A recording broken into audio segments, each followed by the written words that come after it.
Bumi menurut ahli tafsir sudah ditinggali oleh beberapa makhluk. Berkenaan dengan penciptaan Adam, mayoritas ulama Islam percaya bahwa Adam dan Hawa telah diciptakan dengan lengkap di surga.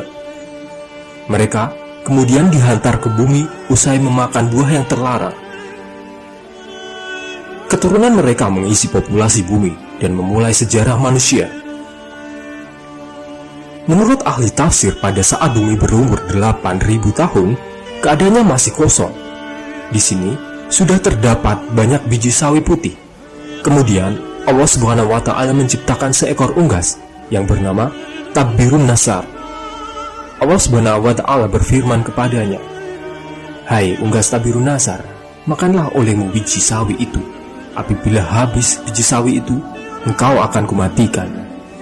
Sang unggas pun memakan biji-bijian itu. Namun, cara memakannya diatur.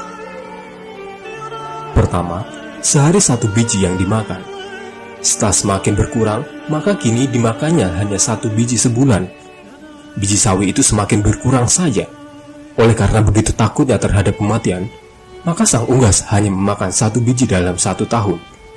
Namun, pada akhirnya habislah biji-biji sawi itu. Tabirun Nasar pun akhirnya mati.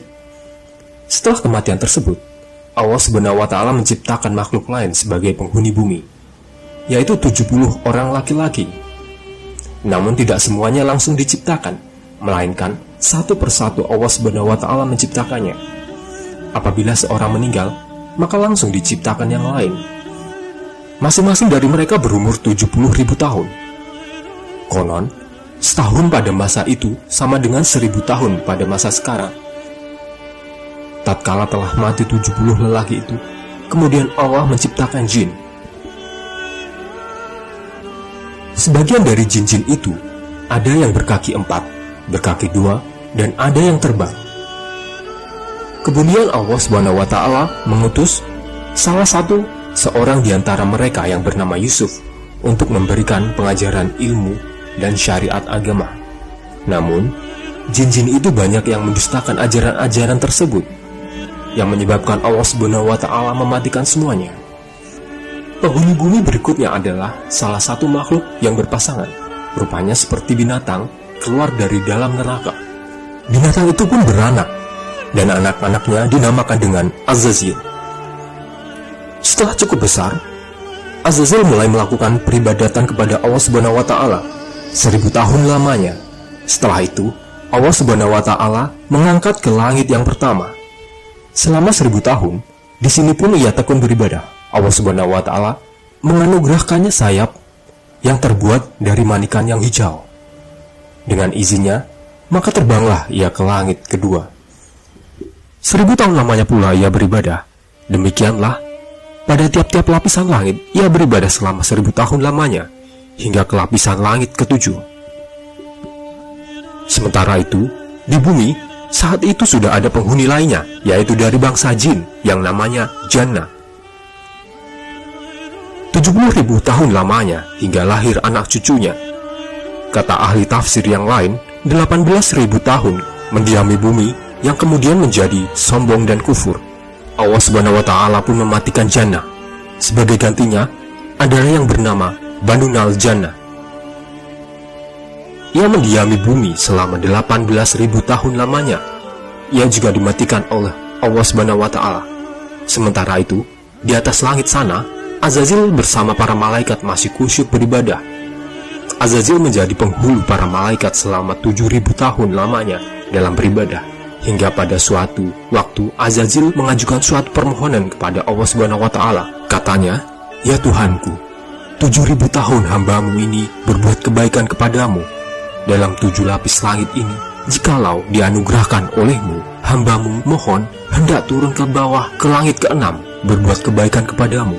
Pergilah engkau," tegas Allah Subhanahu wa Ta'ala. Turunlah Azazil atau iblis itu bersama 700 malaikat pengiringnya ke langit ke-6. Setelah merasa cukup, ia pun memohon izin lagi kepada Allah Subhanahu wa Ta'ala agar diturunkan ke langit ke-5. Di langit ke-5 pun ia memohon diturunkan ke langit yang di bawahnya, dan demikian seterusnya hingga sampai mereka di langit dunia. Di langit dunia, Azazil atau iblis mengajukan satu permohonan pula. "Ya Tuhanku, hambamu hendak memohon turun ke bumi dengan para malaikat bahwasanya hamba-Mu hendak beribadah kepadamu di bumi.